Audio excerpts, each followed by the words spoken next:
दोस्तों, क्या आपने मेरी राइडिंग जैकेट देखी है? नहीं देखी है ना? तो चलिए दिखाता हूँ। ये है मेरी राइडिंग जैकेट, जो फ़िलहाल मैं कुछ दिनों से इसी पे राइड कर रहा हूँ। दूर से पता लगता है कि ये राइडिंग जैकेट है, लेकिन ये है नहीं, और बहुत जल्द मैं लेने वाला हूँ। तो hey guys, welcome back to my YouTube channel. दोस्तों, आज मैं अपने पैतृक गांव से, जहां मैं रहता हूं, परमानेंट रहता हूं, वहां पे जा रहा हूं। और 2 से 2.5 घंटे की मेरी राइड होगी, और ये कंटिन्यू राइड होगी। मेरे लिए बहुत बड़ी बात है, मेरी ये सबसे बड़ी अचीवमेंट है कि इस बाइक से मैं पहली बार 125 किलोमीटर की दूरी तय करूँगा। तो चलते हैं, मिलते हैं अगले पड़ाव पे। जय हिंद।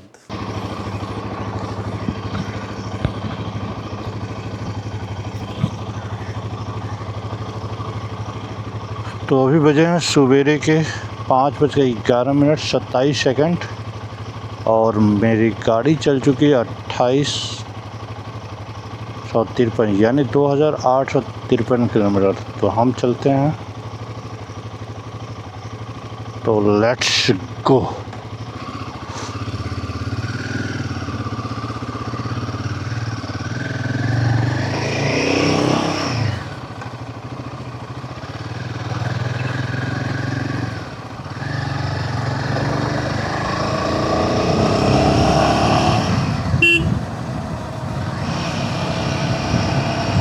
ये था हमारा गांव, और गांव से हम निकल पड़े हैं।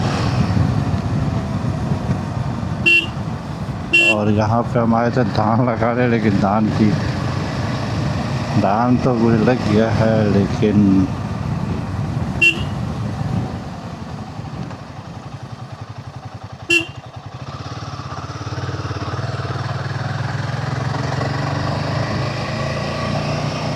ये देखिए, ये पूरा फ्लड आ गया, पानी भर गया, टॉप पानी भर गया।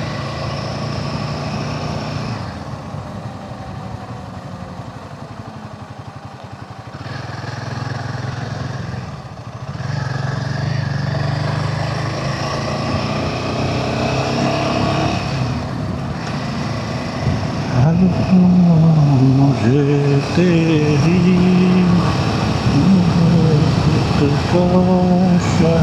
ऐसे मौसम बहुत क्लाउडी है, बादल है, कहीं बारिश ना आ जाए। बारिश आएगा तो दिक्कत होगी, लेट पहुंचेगा। ऐसे 2 घंटे का टोटल जर्नी है हमारी। अब देखते हैं कि क्लाइमेट साथ देता है या नहीं। ऐसे देना चाहिए।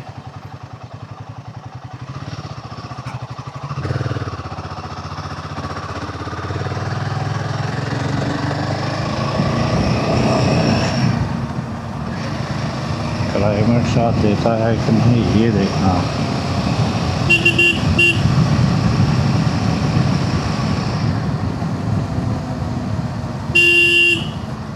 यहाँ से आपका 2 लेन मिल जाएगा हमको, थोड़ी दूर पे 1-1.5 किलोमीटर चलने के बाद।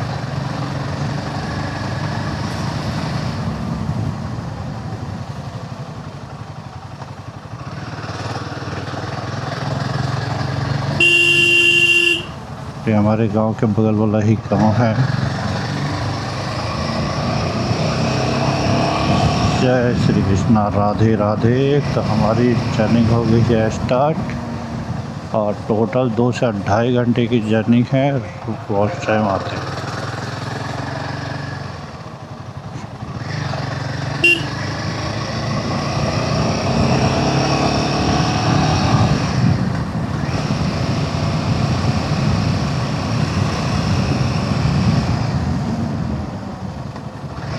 भाई ऐसा मत चला कर यार।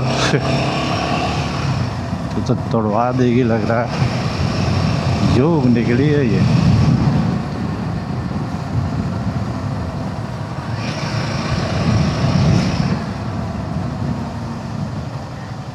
तो यह आ गया 2 लेन, और यहाँ से हम मुड़ जाएंगे यहाँ के लिए।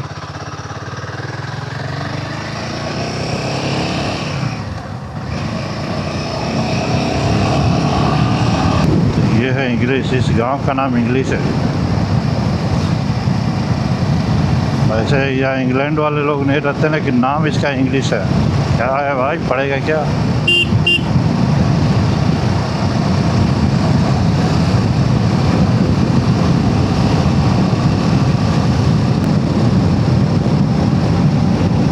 आगे से चलेंगे तो आगे आपका रोड टूटा हुआ है धाम पे, तो हम यहीं से लेफ़्ट को टर्न कर जाएंगे, शॉर्ट रूट चलेंगे। शॉर्ट चलने से हमें थोड़ा सा टूटा फूटा रास्ता नहीं मिलेगा।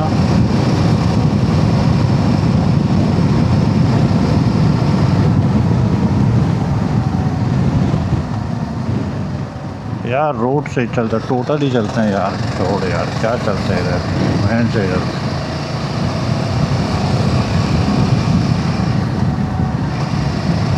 मेन से चलते हैं, शॉर्ट रास्ता ठीक नहीं होता। इसमें ब्रेकर्स बहुत हैं, ये शॉर्ट रास्ते में ब्रेकर्स बहुत हैं। अब ये देखिए, ये आगे पुलिया और इसके जस्ट सामने आपको बन रहा है अयोध्या टू जनकपुर हाईवे। ये अयोध्या टू जनकपुर हाईवे पड़ रहा है। यहाँ से ये अयोध्या से निकल करके और ये चला जाएगा, यानी राम के ससुराल जाएगा। ये राम का ससुराल अयोध्या था, सॉरी राम जी का ससुराल जनकपुर था, तो ये रास्ता जनकपुर को जा रहा। काम बहुत ज़ोरों शोरों से है, शेयर कर रहा है भाई। अब चलिए आपको हम दिखाते हैं, ये है मैरवा धाम। इधर से आप देवरिया निकल जाएंगे, छपरा, गोपालगंज, और ये चलेगा सिवान। लेकिन बिहार में बोर्ड पूरा उल्टा ही लगता है, पता ही नहीं चलता किधर चलेगा। लेकिन यहाँ से हम लेफ़्ट को टर्न करेंगे, यहाँ से हम लेफ़्ट को टर्न करेंगे। ये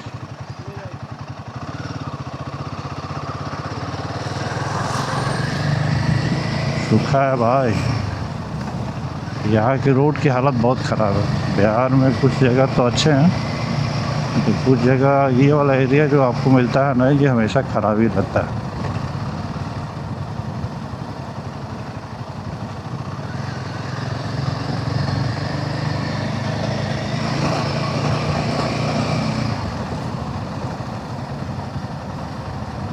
कुछ हद तक ठीक हुए हैं यहाँ पर रास्ते, काम वगैरह हो रहा, ढलाई होता है। अच्छा यार, यही रास्ता मैं है, यही का डर था मुझे, लेकिन ये सही है। भाई कैसे हैं आप लोग? मौजें आ रही हैं? तो मौजें ही मौजें हैं।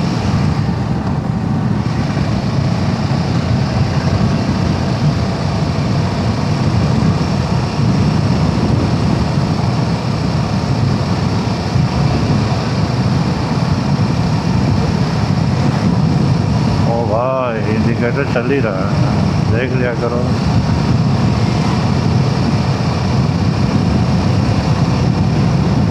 और मैरवा अगर स्टेशन चलते हैं हम, मेन देवरिया होते हुए, सलेमपुर देवरिया होते हुए, तो ये वाला रास्ता थोड़ा सा एडवेंचर हो जाता है। लेकिन हम एडवेंचर में नहीं चलेंगे, गाड़ी गंदी हो जाएगी भाई, फिर धोना पड़ेगा। चलो, ये रास्ता आपको चला जाता है सीधा गुठनी, और ये चला जाएगा आपका यूपी में। 2 बॉर्डर लगते हैं यहाँ का, एक रामपुर बेल वाला और एक ये वाला। तो यही से हम नहर पकड़ लेते हैं।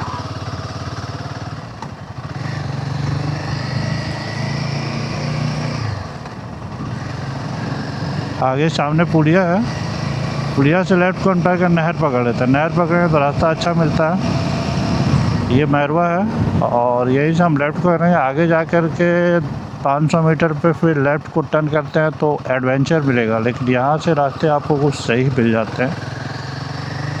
ये जो रास्ता देखा नहर वाला, यही से नहर हमको पकड़ लेना है।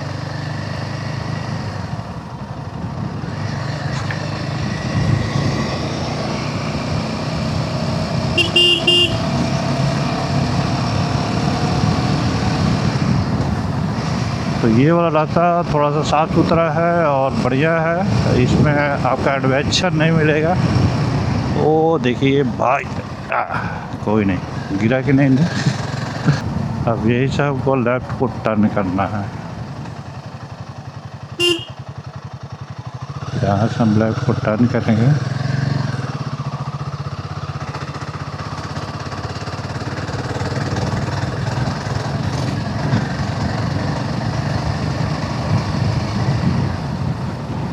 यहाँ से भी रास्ता है और यहाँ से भी रास्ता है, दोनों साइड से रास्ते हैं। इधर से भी हम जा सकते हैं, यहाँ आगे से लेफ़्ट को।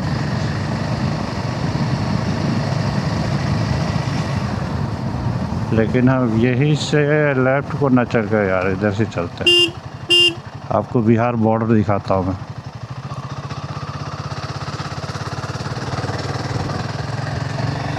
आपको हम दिखाते हैं बिहार बॉर्डर।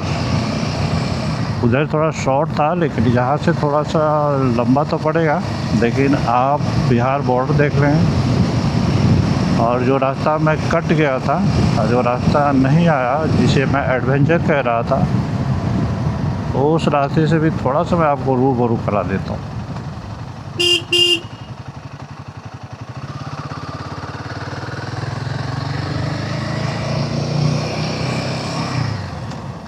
यहाँ से आप अगर जाते हैं, ये भी एक रास्ता है, एक आगे से भी था जहाँ से मैं टर्न गया था।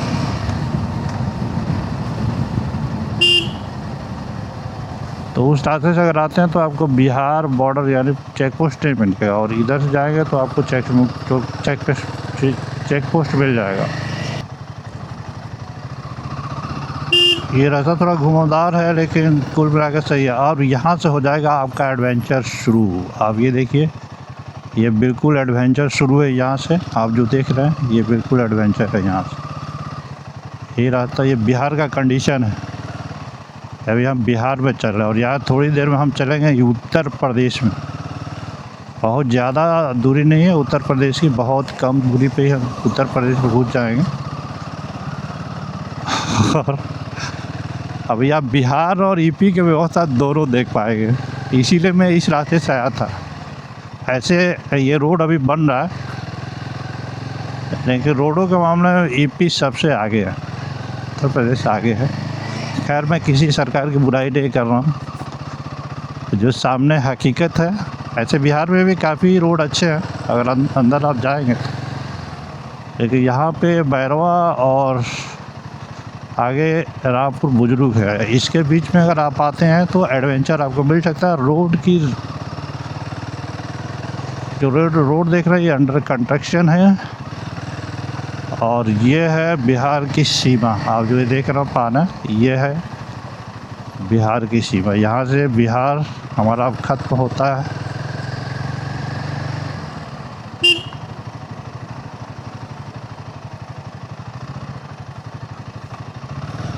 ये बिहार देखिए, यहाँ आपका लिखा उत्तर प्रदेश राज्य में आपका स्वागत है। Salempur 22 kilometre, Deoria 50 kilometre.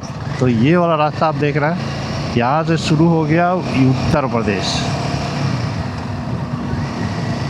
और 22 किलोमीटर पे आपको मिल जाएगा सलेमपुर बाज़ार।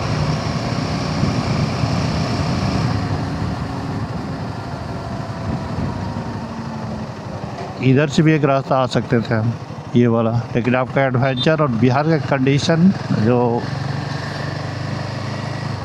रास्तों का था बुरा हाल, वो देखने को नहीं मिल पाता। तो इसको मैं आपको दिखा दिया।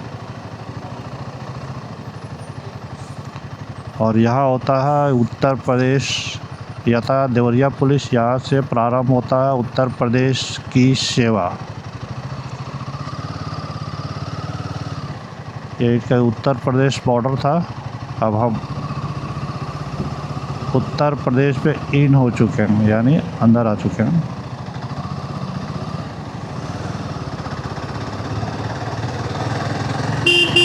चल भाई,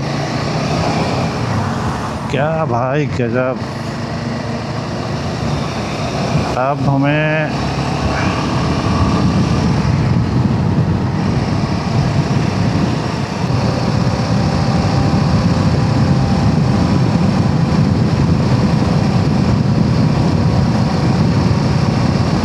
इधर का रोड बहुत अच्छा है। योगी सरकार ने बहुत कुछ किया है इधर यूपी के लिए। सबसे बेहतरीन काम तो इन्होंने ये कर दिया कि इसको जोड़ दिया।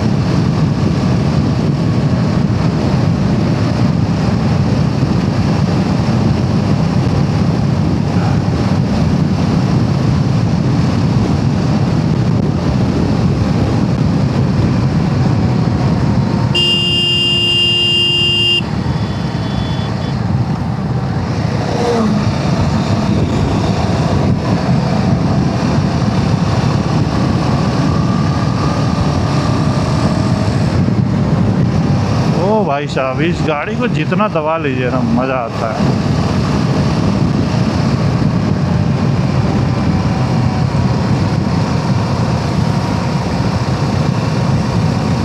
अब हम पहुंच चुके हैं देवरिया में, जिसे देवों का शहर कहा जाता है इस देवरिया को।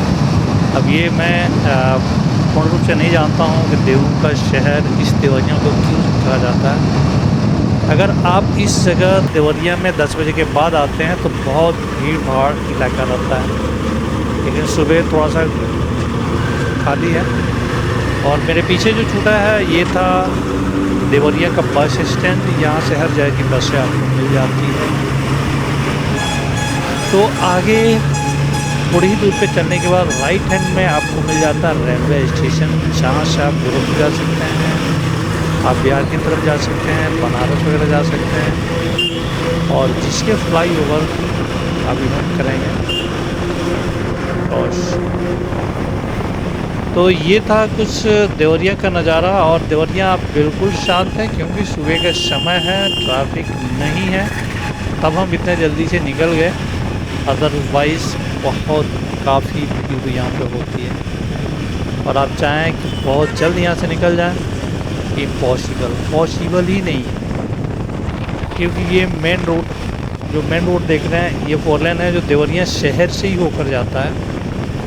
और ज़्यादा यहाँ पे जो ट्री चलती है ना, टीवी छोटी छोटी, वो सबसे ज़्यादा रश करने लगी है हर जगह, क्योंकि स्पीड उनकी होती नहीं है।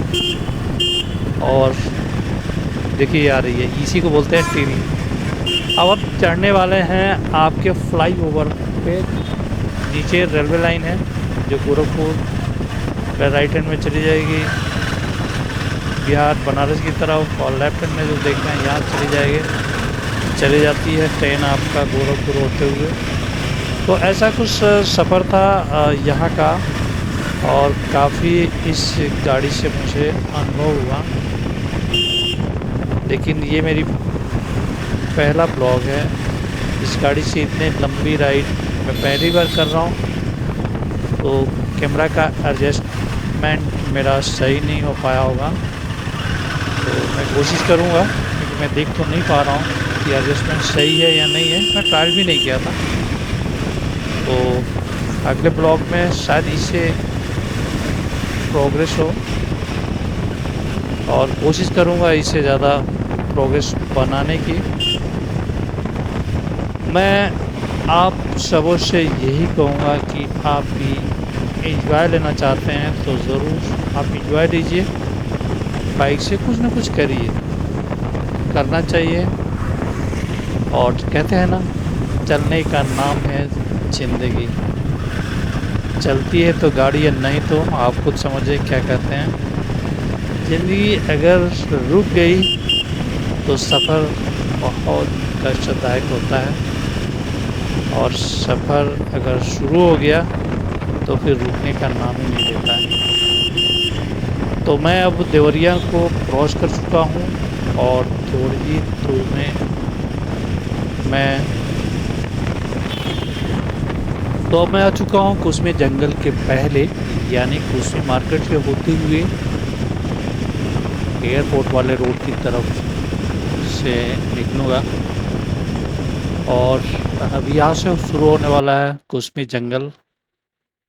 अभी यहाँ पे ये 2 लेन रोड ही है, लेकिन आने वाले समय में कुछ ही दिनों में ये 4 लेन हो जाए, क्योंकि यहाँ पे काफ़ी ट्रैफिक होती है, और दिन के समय में निकलना बहुत ही मुश्किल, बहुत ही दिक्कतों का सामना करना पड़ता है, क्योंकि यहाँ पे ट्रैफिक बहुत ज़्यादा होने की वजह से दिक्कतें बहुत आती है। और यहीं से आप राइट को चले जाएंगे बुढ़िया माई की तरफ, एक बहुत ही अच्छा मंदिर है यहाँ पे। मेरी इस गाड़ी का पूजा भी यहीं पे हुआ था, और लोग कहते हैं कि अगर आप जो भी मुरादें या मन्नत मांगते हैं वो ज़रूर पूरा होता है। तो जब मैं एक बार फिर बता दें, जब मैं गाड़ी का पूजन कराया था तो यहीं कराया था। इसके पहले मैं एक 4 व्हीलर लिया था इको स्पोर्ट, तो यहीं पूजा कराया था। और सबसे पहले 2007 में मेरे पास थी पल्सर 220, तो उसका भी पूजा मैं यहीं पे कराया था। और इस हिमालयन 450 के पहले मैं लिया था बुलेट, उसका भी पूजा मेरा यहीं पे हुआ था। यानी 4 गाड़ियों का सिलसिला पूजा होने का मेरा यहीं पे रहता है। और जो भी गाड़ियाँ मेरे पास आई रही, ठीक ठाक रही, कहीं भी किसी तरह का कोई दिक्कतों का सामना मुझे नहीं करना पड़ा। तो अगर कभी आप गोरखपुर में आते हैं तो इन दिव्य शक्ति दिव्य मंदिर का दर्शन ज़रूर करें। यहाँ पे बुढ़िया माई 2 हैं, एक जंगल में है और एक जंगल से उस पार एक बरसाती नाला है, आप उसे नदी कहिए, उसके पीछे से आप नाव से उस पार जाना पड़ता है।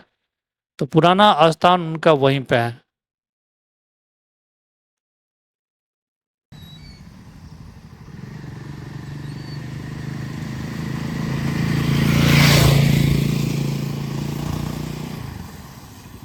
पीछे जो आप देख रहे हैं मेरे पेनियन हैं और मेरे क्लोज मित्र फ्रेंड और साथ में कैमरामैन भी हैं। तो ये रास्ते में मिल गए, तो इन्हें मैं सोच रहा हूँ कुछ दूर तक इनकी गाड़ी पड़ी है वहीं मैं छोड़ देता हूँ। तो ये कुछ एरिया आता है सिविल एयरपोर्ट का, और यहाँ से थोड़ी दूर के बाद हमारी मंजिल आ जाती है जहाँ मैं परमानेंट रहता हूँ।